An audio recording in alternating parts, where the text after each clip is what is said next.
किले के अंदर दाखिल होते ही राइट साइड यानी दाईं ओर यहाँ पर छोटा सा महादेव का मंदिर भी है। म्यूजियम से बाहर निकलते ही यही साइड में दीवार पर एक पेंटिंग है जो कि कानपुर के सती चौरा घाट कांड को दर्शाती है। इस कांड में कानपुर के सती चौरा घाट पर क्रांतिकारियों ने सैकड़ों अंग्रेज़ों को मौत के घाट उतार दिया था। इस घटना के बाद अंग्रेज़ बौखला गए और बौखलाए हुए अंग्रेज़ों ने इस महल पर हमला कर दिया और हमला करके इस महल को तहस नहस कर दिया। भले ही अंग्रेज़ों ने इस किले की दीवारों को नष्ट कर दिया था, लेकिन यहाँ की मिट्टी आज भी वही है। चलिए अभी आगे चलते हैं और इस किले की ओर बढ़ते हैं और अंदर जाके दिखाते हैं आपको कि इस किले के अंदर अब क्या चीज़ है और ये किस हाल में है। तो यहाँ किले के अंदर आपको शौचालय की सुविधा भी मिल जाएगी और यहाँ पर पार्क भी है जहाँ पर बच्चे और बड़े शाम में आके अपना क्वालिटी टाइम स्पेंड करते हैं। तो चलिए अब आगे चलते हैं, दिखाते हैं अंदर से ये किला कैसा दिखता है, क्या है, किस कंडीशन में पड़ा है। तो आइए दिखाते हैं। यहाँ से आप देख सकते हैं ऊपर की ओर टेरेस पर जाने का रास्ता है, ये छत पर जाने का रास्ता है। तो अभी हम यहाँ से आपको लेके चलते हैं अंदर की तरफ और दिखाते हैं कि किले का क्या हाल है। ये जो थोड़ा बहुत जो किला बचा हुआ है उसके अंदर की आप दशा को देख सकते हैं, क्या कंडीशन में है ये और कैसा है, कैसा दिखता है। अभी देख सकते हैं ऊपर के नज़ारे कुछ आप। आइए छत की तरफ लेके चलते हैं आपको और दिखाते हैं कि ऊपर से इसका नज़ारा कैसा है, उसकी क्या कंडीशन है अभी।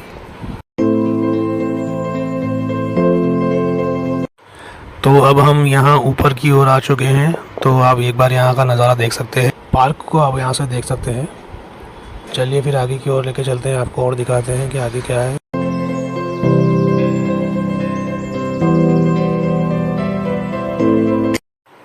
किले की जो दीवारें हैं वो देख सकते हैं आप, मजबूत दीवारें हैं। और अंदर चल के देखते हैं यहाँ पर क्या चीज़ है। तो आप यहाँ से किले का नज़ारा देख सकते हैं कैसा है।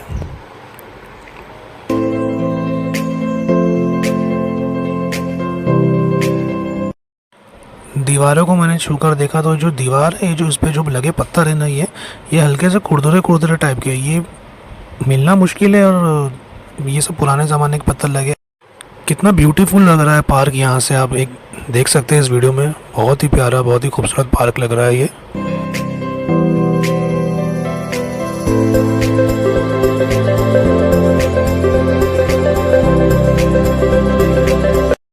यहाँ से भी आप देख सकते हैं पार्क का एक नज़ारा। तोप को आप देख सकते हैं, जो तोप रखी है किले में, ऐसा लग रहा है कि जैसे कोई पंछी बैठा हुआ है अपने पैर फैलाए हुए। चलिए यहाँ से अब आगे चलते हैं और दिखाते हैं यहाँ का एक नज़ारा और क्या है यहाँ पर। चलिए अब यहाँ से दूसरी ओर चलते हैं अंदर की ओर और दिखाते हैं कि और क्या क्या चीज़ें देखने लायक है अंदर और दिखाने लायक है।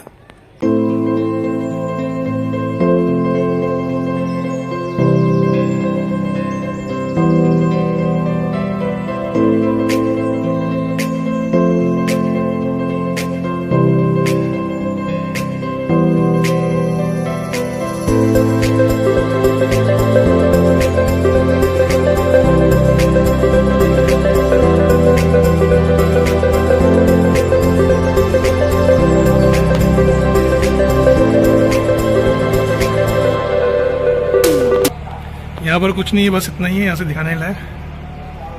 चलिए नीचे की ओर चलते हैं। यहाँ से आप नाना राव पेशवा की स्मारक देख सकते हो आप यहाँ पर। तो चलिए यहाँ से हम आपको पार्क के अंदर ले चलते हैं और दिखाते हैं कि यहाँ पे क्या क्या चीज़ें हैं। तो जैसा कि आप इस वीडियो में देख सकते हैं, यहाँ पर फिसली झूले भी है बच्चों के लिए और दूसरी ओर यहाँ पर कैफेटेरिया भी है और अंदर एक फाइन डाइन रेस्टोरेंट भी है। तो यहाँ पर आप एक फाउंटेन देख सकते हैं, नाना राव स्मारक से पहले पड़ता है। कितना प्यारा फाउंटेन है, आप इसको देख सकते हैं यहाँ पर। तो दोस्तों ये है नाना राव का स्मारक। चलिए आपको अंदर लेकर चलते हैं और दिखाते हैं, इनकी हिस्ट्री के बारे में बताते हैं आपको।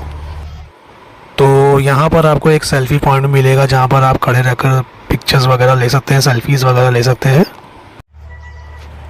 तो ये है नाना राव साहेब के स्मारक 1857 की क्रांति के नायक नाना साहब धुंधुपंत पेशवा और उनकी जीवन परिचय। और उस समय बिठूर पर बाजीराव पेशवा द्वितीय का शासन चलता था और उनका दत्तक पुत्र धोंदूपंत आगे चलकर नानाराव पेशवा के नाम से जाना जाने लगा। और इनका जन्म सन 1824 ईस्वी में महाराष्ट्र में पुणे के पास एक छोटे से गांव वेनू में हुआ था। और इनके पिता का नाम माधव नारायण राव और माता का नाम गंगाबाई था।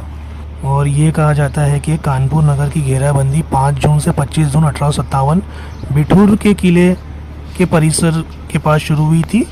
तो नाना साहब को निर्वासित कर दिया गया था, जिसके बाद बिठूर किले पर अंग्रेज़ों के विरुद्ध लड़ाई की योजना बनाने का गढ़ बन गया था।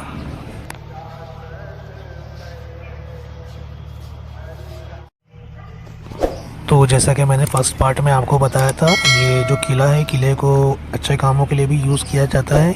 यहाँ पर विवाह और मांगलिक कार्यक्रम, किट्टी पार्टी, सेमिनार इत्यादि सभी आयोजन हेतु मुक्ताकशी मंच, लॉन, ये सब चीज़ें उपलब्ध हैं यहाँ पर दिया जाता है। तो यहाँ की ज़मीन के बारे में कुछ अहम इन्फॉर्मेशन दी हुई है। भारत के स्वतंत्रता संग्राम का ये तृतीय स्थान है। इस ऐतिहासिक स्थान पर 1857 के स्वतंत्रता संग्राम की योजनाएं स्वतंत्रता वीर नाना साहेब पेशवा, तात्या टोपे, अजीमुल्ला खान और नाना राव साहेब, जो कि रानी लक्ष्मीबाई के हस्बैंड थे, आदि ने बनाई थी और देश भर में सशक्त क्रांति का संगठन किया था। और यहाँ की पवित्र मिट्टी ने बालिका छबीली को वीरांगना रानी लक्ष्मीबाई बनाया था।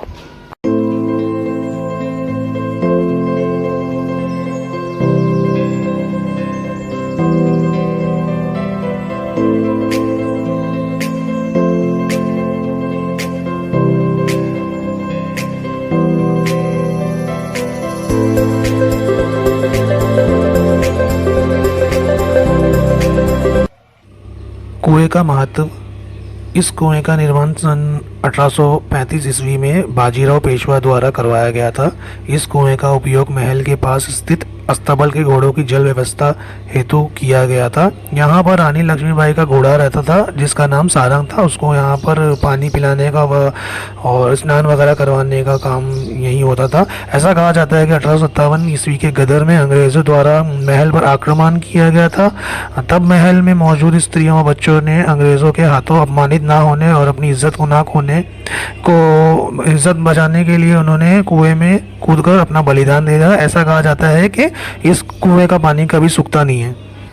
कुएं तक जाने का रास्ता बंद कर दिया गया है, वरना मैं आपको अंदर तक लेके जाकर दिखाता था कि कुएं का क्या हाल है। चलिए अब यहाँ से हम आगे की तरफ जाते हैं। तो दोस्तों, यहाँ पर मुझे एक और स्मारक नज़र आ रही है, देखते हैं ये किनकी स्मारक है। तो ये है 1857 की क्रांति के गुरिल्ला युद्ध के नायक तात्या टोपे जी का स्मारक और उनके बारे में उनकी जीवन परिचय। जन्म इनका 1814 ईस्वी में ग्राम येवला महाराष्ट्र में हुआ था। पिता का नाम इनका पांडुरंग राव और माता जी का नाम इनका रुक्मणी बाई था।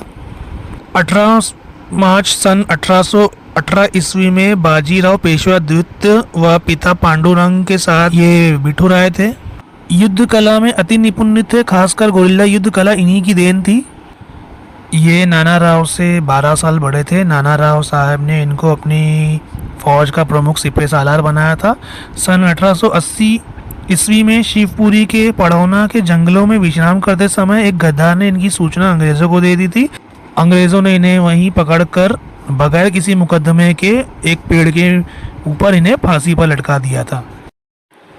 इस पार्क के अंदर एक छोटी सी झील भी है, जिसमें आप नौका विहार का आनंद ले सकते हैं, मगर इस वक्त ये झील बंद पड़ी हुई है। और यहाँ का पानी भी आप देख सकते हैं बहुत ही गंदा हो गया, बहुत दिन से लगता है कि सफाई नहीं हुई है। तो खैर ये बंद पड़ा हुआ है। चलिए दूसरी ओर चलते हैं, दिखाते हैं कि आपको और क्या है अंदर। तो ये है 1857 की क्रांति के रणनीतिकार अजीमुल्ला खान का स्मारक और उनकी जीवन परिचय के बारे में कुछ अहम मालूमात। जन्म इनका सन 1824 ईस्वी में हुआ था और ये बिठूर में इनका जन्म हुआ था। कानपुर के मिशनरी स्कूल से प्रारंभिक शिक्षा प्राप्त की। अंग्रेजी तथा फ्रेंच भाषा के भी जानकार थे ये। सन 1847 और 48 में नाना साहेब के संपर्क में आकर उनके प्रमुख रणनीतिकार बने। सन 1854 ईस्वी को नाना साहेब की पैरवी में लंदन गए, जहां वो रानी विक्टोरिया से मिले, मगर उनकी मांग को अस्वीकार कर दिया गया। क्रोधित होकर उन्होंने कसम खाई थी कि अंग्रेजों को अपनी जमीन से हटा के रहेंगे। अंग्रेज मानते थे कि नाना साहेब पेशवा की कर्म शक्ति तात्या टोपे है और चिंतन शक्ति अजीमुल्ला खां है। क्रांतिकारी अजीमुल्ला खां को जीवित रहते अंग्रेजों ने कभी नहीं पकड़ा। तो ये थी रणनीतिकार अजीमुल्ला खां की जीवन परिचय। तो ये था आज का व्लॉग नाना राव पेशवा साहेब और रानी लक्ष्मीबाई की ज़िंदगी के बारे में कुछ अहम मालूमात, और उनके फोर्ट के बारे में, जैसे हमने आपको पूरा फोर्ट दिखाया, तात्या टोपे जी और अजीमुल्ला खान साहब जो थे उनके बारे में, उनकी जो स्मारक यहाँ रखी हुई है उनके बारे में दिखाया। तो ये था बस आज का व्लॉग, बस आज का व्लॉग यही था। अब ये व्लॉग कैसा लगा आप मुझे ज़रूर बताइएगा, कमेंट कीजिए, लाइक कीजिए, शेयर कीजिए। अब तो मिलते हैं हम आपसे अगले व्लॉग में।